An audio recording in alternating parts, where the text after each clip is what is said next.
ఛానల్కి స్వాగతం, సుస్వాగతం.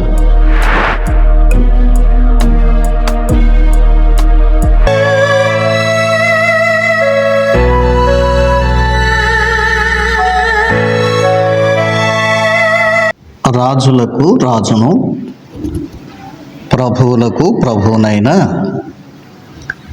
యేసు క్రీస్తు వారి పేరిట మన క్రీస్తు విజయం వ్యూవర్స్ అందరికీ మనస్ఫూర్తిగా నా శుభాలు తెలియజేసుకుంటున్నాను. ఇప్పుడు మీరు ఒక సంచలనమైన తీర్పు గురించి వినబోతున్నారండి. నేను చెప్పింది నిజమే. అలహాబాద్ హైకోర్టు నుండి ఈ చక్కని, అద్భుతమైన, ఆశ్చర్యకరమైన తీర్పు వెలువడింది. బహుశా ఇది కొద్ది రోజుల క్రితం జరిగింది, కానీ వెలుగులోకి రాలేదు. ఎందుకంటే క్రైస్తవులకు శుభకరమైన విషయాలు ఏవైనా కోర్టు నుండి తీర్పులు వస్తే స్పందన చాలా కరువు అవుతుంది అని మీకు కూడా తెలుసు.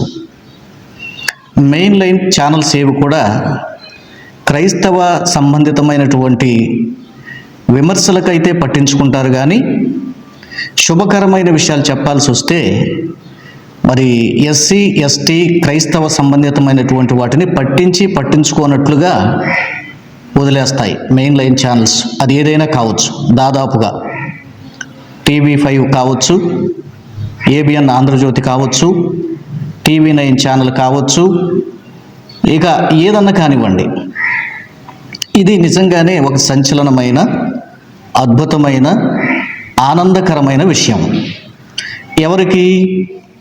క్రైస్తవ సమాజానికి. ముఖ్యంగా ఎస్సీ, ఎస్టీలుగా ఉండి చర్చికి వెళుతూ ఎవరైనా అన్యాయంగా వీళ్ళని విమర్శిస్తే, దూషిస్తే, కులం పెట్టి దూషిస్తే, అవమానకరంగా మాట్లాడితే సాధారణంగా మనకు తెలిసిన విషయం ఏంటండి, ఎస్సీ, ఎస్టీ అట్రాసిటీ కేసు పెడతారు.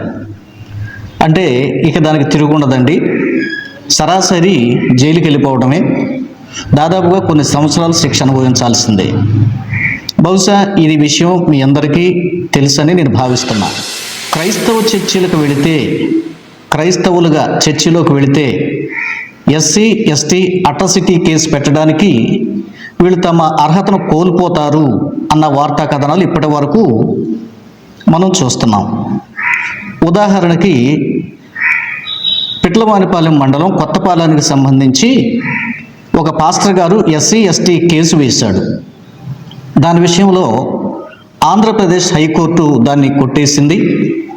మరి నీవు పాస్టర్ అయినప్పుడు, చర్చికి వెళ్ళినప్పుడు, చర్చి నడుపుతున్నప్పుడు నువ్వు ఇంకా ఎస్సీ కింద ఎలా ఎలిజిబుల్ అవుతావు? కాబట్టి నీ హోదాని నువ్వు పోగొట్టుకున్నట్టే అని తీర్పిచ్చింది. అప్పుడు మన ఛానల్లో కూడా పోస్ట్ చేశాము. ఇది చాలా దుర్మార్గమైన చర్య. మతానికి, కులానికి అసలు సంబంధం ఏంటండి? కులం అనేది పుట్టుకతో వస్తుంది, అది మారదు. మతం అనేది ఎన్నిసార్లైనా మనిషి మార్చుకోవచ్చు. బ్రతుకున్నప్పుడు ముస్లిం అవ్వచ్చు, 4 ఏళ్ళు పోయాక హిందూ అవ్వచ్చు, 4 ఏళ్ళు పోయాక క్రిస్టియన్ అవ్వచ్చు, 4 ఏళ్ళు పోయాక జైనుడు అవ్వచ్చు, సిక్ అవ్వచ్చు. మతం మార్చుకునే స్వేచ్ఛ భారత రాజ్యాంగం మనందరికీ ప్రసాదించిన ఒక వరం. అయితే రెండింటికి ముడిపెట్టి ఇన్నాళ్ళు ఎస్సీ, ఎస్టీలను ఈ రీతిగా భయభ్రాంతులకు గురి చేస్తూ టోటల్గా చర్చీలకు వెళ్లకుండా, క్రైస్తవులుగా మారకుండా అడ్డుకట్ట వేసే ప్రయత్నంలో భాగంగా కుట్రపూరితంగా ఇలా కొంతమంది వ్యవహరిస్తుంటే కోర్టులు కూడా చూసి చూడనట్టుగా దుర్మార్గులైన వారి పక్షంగానే తీర్పు ఆంధ్రప్రదేశ్ హైకోర్టు ఇచ్చినట్లుగా నాకు గుర్తుంది. అయితే ఇప్పుడు రీసెంట్గా మరి ఫిబ్రవరి నెలలో అలహాబాద్ హైకోర్టు ఒక తీర్పు ఇచ్చింది. దీని గురించినటువంటి వివరాలు ఇప్పుడు నేను మీకు చెప్పబోతున్నాను. క్లారిటీగా మీకు చదివి కూడా వినిపిస్తాను, చక్కగా వినండి. ఖచ్చితంగా ఈ వీడియోని ఇతరులకు షేర్ చేయండి. ఖచ్చితంగా ఈ వీడియో కింద హైప్ అనే ఆప్షన్ ఉంటుంది. మీరు హైప్ అనేటువంటిది కనుక మీరు టచ్ చేస్తే నిజంగా మరి మేము పడుతున్న కష్టానికి మీరు చేయూతిచ్చినట్టే, మీరు సహకరించినట్టే. కనుక హైప్ ఆప్షన్ ఇస్తే చాలామందికి ఈ వీడియో రికమెండ్ చేయబడుతుంది. ఇంకా ఆలస్యం చేయకుండా ఆ వార్తా కథనాలు ఇంకా క్లియర్గా తెలుసుకునే ప్రయత్నం చేద్దాం. మీకు విషయాలు చక్కగా చదివి అర్థమయ్యేటట్లుగా మీకు వివరించే ప్రయత్నం చేస్తాను. వినండి. ఇటీవల అలహాబాద్ హైకోర్టు ఒక ముఖ్యమైన తీర్పు ఇచ్చింది. ఈ తీర్పు SC ST prevention of atrocities యాక్ట్కు సంబంధించి వచ్చింది. చాలా చోట్ల ఈ తీర్పు గురించి సరి అయిన అవగాహన లేకుండా ప్రజలు ఉంటున్నారు అన్నది వాస్తవం. ఇకపోతే ఈ కేసు నేపథ్యం ఏంటి అనేది చూద్దాం. ఉత్తరప్రదేశ్లోని అలీగఢ్లో ఒక మహిళ, షెడ్యూల్ క్యాస్ట్కు చెందినటువంటి ఒక మహిళ అనవసరంగా కొందరు దుండగులు ఈమె క్యాస్ట్ను టార్గెట్ చేస్తూ ఈమెను దూషించడం జరిగిందంట. దాడి కూడా చేశారంటండి. కుల దూషణ చేశారంట. దీనికి సంబంధించి ఆ మహిళ కేసు పెట్టడం జరిగింది. అర్థమైందా? ఇది విషయం. ఈ నిందితులకు సంబంధించినటువంటి వారు వాదన ఏంటి? ఒకటి, ఆ మహిళ పెద్ద కులానికి చెందిన వ్యక్తిని పెళ్లి చేసుకుంది. బహుశా ఆ ప్రాంతంలో జాట్ అనే ఒక క్యాస్ట్ ఉందంటండి. బహుశా మనకి ఇప్పుడు ఏదో కమ్మ అని లేకపోతే బ్రాహ్మిన్స్ అని కాస్త హై క్యాస్ట్లుగా మనం చూస్తాం కదా, అలాగా జాట్ అనేటువంటిది ఉత్తరప్రదేశ్లో గొప్ప కులం అంట. ఆయన్ని పెళ్లి చేసుకుందంట ఈవిడ. రెండోది, కాబట్టి ఆవిడ ఎస్సీ కిందకి రాదు అన్నది వీళ్ళ వాదన. అందువల్ల ఎస్సీ ఎస్టీ కేసు ఈమెకి చెల్లదు కదా అని నిందితుల తరపున లాయర్ వాదిస్తున్నాడు. విషయం క్లియర్గా అర్థమైంది కదా? రైట్. ఈ రీతిగా కోర్టుకి అప్పీల్ చేయడం జరిగిందంట వీళ్ళ పక్షాన. అయితే హైకోర్టు చెప్పినటువంటి ముఖ్య విషయం ఏంటి? కోర్టు ఈ వాదనను పూర్తిగా తిరస్కరించింది. కోర్టు చెప్పిన ముఖ్యమైనటువంటి విషయం చెంప చెళ్ళుమనేలాగున కోర్టు చక్కటి తీర్పిచ్చిందండి. అందరూ వినండి. మతోన్మాదులకు లేకపోతే కులమును బట్టి దూషించి అవమానించి దాడి చేసేవారికి చెంప చెళ్ళుమని కొట్టినట్టుగా అలహాబాద్ హైకోర్టు అనేది చాలా గౌరవప్రదమైన, న్యాయబద్ధమైనటువంటి, రాజ్యాంగబద్ధమైనటువంటి తీర్పునిచ్చిందని నేను ఘంటాపథంగా చెప్పగలను. ఏమంటుంది కోర్టు? క్యాస్ట్ అనేది లేక కులం అనేది జననం ద్వారా నిర్ణయించబడుతుంది.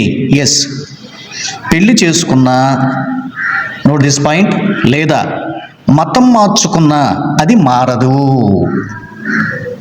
ఈ మధ్య ఎస్సీ ఎస్టీలు చర్చీలకు వెళ్తే మీ రిజర్వేషన్ పోతుంది, మీరు ఎందుకు పనికిరారు, మీ ఉద్యోగాలు పోతాయి, మీ పిల్లలకు ఉద్యోగాలు రావు, చూసారా అని భయభ్రాంతులకు గురి చేసే వీడియోలు కూడా పోస్ట్ అయినాయి సోషల్ మీడియాలో, మనకు తెలుసు.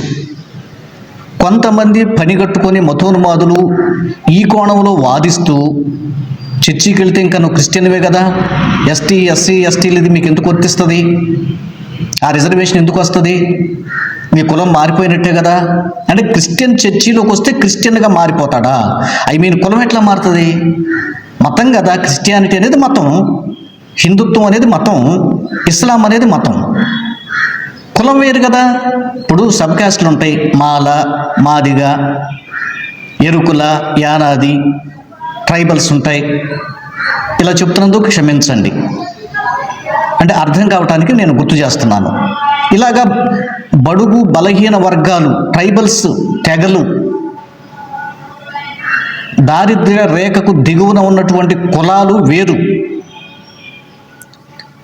వాళ్ళ విధానంలో ఇప్పటికి కూడా మరి ఈ ఎస్సీకి సంబంధించినటువంటి వారి దళితుల్ని గుడుల్లోనికి రానివ్వకపోవటం ఇప్పటికీ మనం చూస్తున్నాం. కుల వివక్ష ఇప్పటికీ ఉంది. ఎస్సీ ఎస్టీ కేసు పెట్టడానికి వాళ్ళు ఎందుకు అనర్హులు అవుతారు?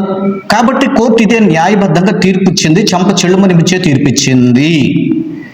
దేవునికి స్తుతి మహిమ ఘనత కలుగునుగాక. దేవుడు ఉన్నాడు, దేవుడు చూస్తున్నాడు, దేవుడు మనల్ని ప్రేమిస్తున్నాడు. తగిన సమయంలో ఖచ్చితంగా అన్యాయం జరిగిన వారికి ఆయన న్యాయం చేస్తాడు ఆయనకు కులాలు, మతాలు, జాతి, రంగు, దేశం భేదం ఉండదు. అందరూ ఆయన పిల్లలే.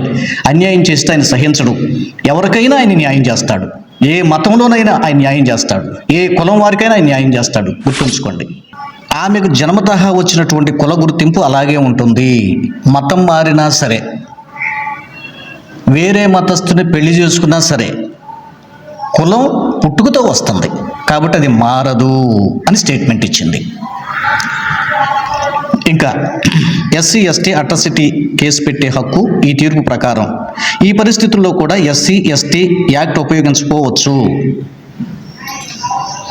ఇతర కులంలో పెళ్లి చేసుకున్నా, వేరే మతంలోకి మారినా సరే, ఆమెపై కులదోషంలో లేదా హింస జరిగితే ఆమెపై లేక అతనిపై ఎస్సీ ఎస్టీ అట్రాసిటీ కేసు పెట్టే హక్కు ఉంటుందని తీర్పిచ్చింది. దీని గురించిన క్లుప్త వివరణ ఏంటంటే, అలహాబాద్ హైకోర్టు అండి ఈ జడ్జిమెంట్ ఇచ్చింది. జడ్జి గారి పేరు ఏంటంటే జస్టిస్ అనిల్ కుమార్. తీర్పిచ్చినటువంటి తేదీ 10 ఫిబ్రవరి 2026. ఈ మహిళ గురించినటువంటి వివరాలు ఏంటంటే, పేరైతే బయట పెట్టలేదు కానీ ఈమె షెడ్యూల్ క్యాస్ట్కు చెందింది. ఈమె పశ్చిమ బెంగాల్కు చెందినటువంటి మహిళ. ఉత్తరప్రదేశ్లోని అలీగఢ్ జిల్లాలో ఈమె నివసిస్తోంది. ఈమె జాట్ కమ్యూనిటీకి చెందిన వ్యక్తిని పెళ్లి చేసుకుంది. కేసు జరిగిన ప్రదేశం police station Khair district, Aligarh, Uttar Pradesh. ఘటన సుమారుగా, అసలు ఇది జరిగినటువంటి ఘటన, కేసు ఫైల్ అయినటువంటి మొట్టమొదటి ఇయర్ ఏంటంటే 2021లో ఈ విషయం జరిగింది. 2026లో దానికి తగినటువంటి తీర్పు వచ్చింది. అంటే ఈ 4-5 సంవత్సరాలు ఇది కోర్టులో నలుగుతూ వస్తుందన్నమాట. ఈమెపై దాడి చేశారండి. ఆమె ఇచ్చినటువంటి ఫిర్యాదులో 3 గాయపరిచారు. బహుశా అగ్రకులస్తులు ఈ పని చేసుంటారు. సరే, ఇది విషయం అండి. కాబట్టి ఇక్కడ నేను మీకు చెప్పదలుచుకున్న విషయం ఏంటంటే, ఇది మనందరికీ సంతోషదాయకమైనటువంటి విషయం. గుర్తుంచుకోండి, ఇది మనందరికీ సంతోషదాయకమైన విషయం. ఓకే, నేను ముందే చెప్పాను కదా, మన తెలుగు రాష్ట్రాల్లో ప్రస్తుతం నడుస్తుంది ఏంటంటే, ఎస్సీ ఎస్టీ అట్రాసిటీ కేసు పెట్టాలంటే ఖచ్చితంగా వాళ్ళు హిందుత్వంలోనే జీవించాలి. చర్చికి వెళ్ళినా, ఇస్లాంలోకి వెళ్ళినా ఇది చెల్లుబాటు కాదు అనేటువంటిది జరుగుతుంది మనకు తెలుగు రాష్ట్రాల్లో. ఇదే నానుడు జరుగుతుంది. కానీ ఇది అన్యాయం, అందరికీ తెలుసు. కానీ ఏం చేయలేం. ఇప్పుడు కోర్టే కలిగించుకొని నేను మరి ప్రత్యేకంగా జడ్జి గారు అనిల్ గారికి క్రిస్టియన్ రైట్స్ ఆర్గనైజేషన్ నుండి, మన రాష్ట్రం నుండి ఆయనకి నేను కృతజ్ఞతలు తెలియజేసుకుంటున్నాను. జడ్జి గారికి చాలా చక్కగా ఆలోచించి మంచి తీర్పిచ్చాడు. ఆయన న్యాయబద్ధమైన తీర్పిచ్చాడు. ఏమంటే ఇది ఏదో క్రైస్తవుల పక్షంగా ఇచ్చాడండి అని నేను చెప్పను. న్యాయం పక్షంగా తీర్పిచ్చాడు ఆయన. ఆయన తీర్పులో, ఆయన జడ్జిమెంట్లో 100% న్యాయం ఉంది. ఓకే, ఇలాగే మన ఆంధ్రప్రదేశ్ హైకోర్టు కూడా ఆలోచించాలి. అసలు హైకోర్టులే కాదు, సుప్రీంకోర్టు కూడా ఈ విషయం మీద కరెక్ట్ అయినటువంటి ఒక నిర్ణయాన్ని ప్రకటిస్తే చాలా బాగుంటుంది అని నేను క్రిస్టియన్ రైట్స్ ఆర్గనైజేషన్ నుండి, ఏపీ స్టేట్ నుండి ఒక ప్రెసిడెంట్గా, క్రిస్టియన్ రైట్ ప్రెసిడెంట్గా నేను అప్పీల్ చేస్తున్నాను. సోషల్ మీడియా ముఖ్యంగా నేను హైకోర్టు వారిని, అట్లాగే సుప్రీంకోర్టు ధర్మాసనానికి కూడా నేను అప్పీల్ చేస్తున్నాను. నా విన్నపాన్ని తెలియజేస్తున్నాను. దీనిపైన మరొకసారి సుప్రీంకోర్టు ఆలోచించి ఈ నిర్ణయాన్ని స్వాగతించి, అనిల్ గారు జడ్జి గారు ఇచ్చినటువంటి నిర్ణయాన్ని స్వాగతిస్తూ సుప్రీంకోర్టు కూడా దీన్ని బలపరచాలి అని నేను మనస్ఫూర్తిగా కోరుకుంటున్నా. మీ అభిప్రాయాలు ఏంటో ఖచ్చితంగా కామెంట్ చేయండి.